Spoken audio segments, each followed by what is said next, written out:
Hey friend, it's Brian here. I want to first start off by saying hey to my good friends, my old friends, my best friends. Thank you for coming back into the room, and I want to say hey to any new friends coming in for the first time. I'm Brian again, this is the channel, and what we do here is we get together on YouTube and we watch really great music, hear some really good singing, because music is really vital and it's universal. So what I mean by that is that if you are stuck at home, you can't escape where you are, you can always escape for a little bit through music. If you're feeling a little down, music can kind of always, sometimes when you feel it, it can lift you up. Not always, but it definitely can a lot of the times.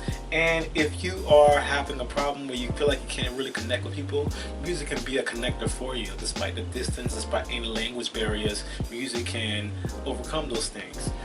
So today we are listening to Hyang. Love her. It's been a while. Singing Amazing Grace, and this is a special performance because of the times. I'm not sure if she's at home, but she's in a remote location. And please be an Amazing Grace for me. Hit the subscribe button. Let's be friends, and let's get into the performance.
Thank you, so young. Let's talk about it, okay? That was really really nice.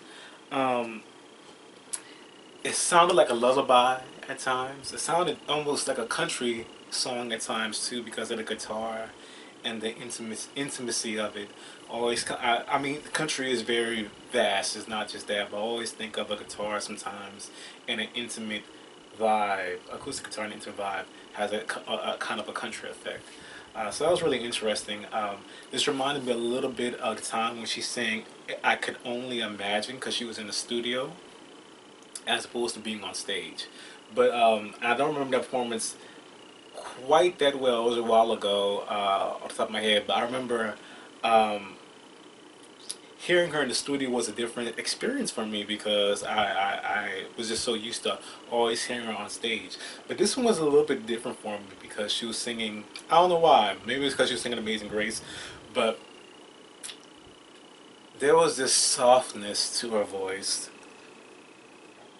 and the way she played around and her falsetto, uh, where it would just trip. The notes would just triple onto each other over and over, going up and down and up and down and up and down. It was so beautiful, and that was the highlight of the vocal for me, actually, because we all know that So Young has these incredible this incredible belting ability that is it almost seems once you think you've heard something, heard the top, she can go lift. She always seems to go reach a little bit higher.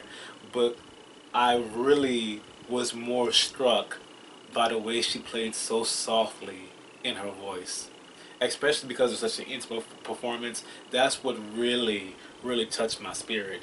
Was that, and she's played around with it so beautifully. It was just kind of like she was weaving and weaving with yarn, is creating this beautiful um, I forget what they call it this beautiful stitching of her voice, and it was just so soft, and it just tumbled her voice just tumbled into different notes. It was really really beautiful, and of course she did have belting moments, and that "I Once Was Lost But Now I'm Found," I think, that was her. It was so much. It was so supported. That was the belt I liked the most because it was so supported, and it was just in that song in general. Whenever anyone sings that part, it is just an impactful part. It's such an impactful lyric and such an impactful moment of that song, and she delivered it really beautifully at that moment. And then she came back into that falsetto. That was just really the highlight of the vocal for me. It was beautiful. It was nice to hear her voice, and I appreciate it. So I will see you guys in the next video. That's where I'll be. Peace. Hit the subscribe button. Let's be friends. And let me know what you thought about it in the comments.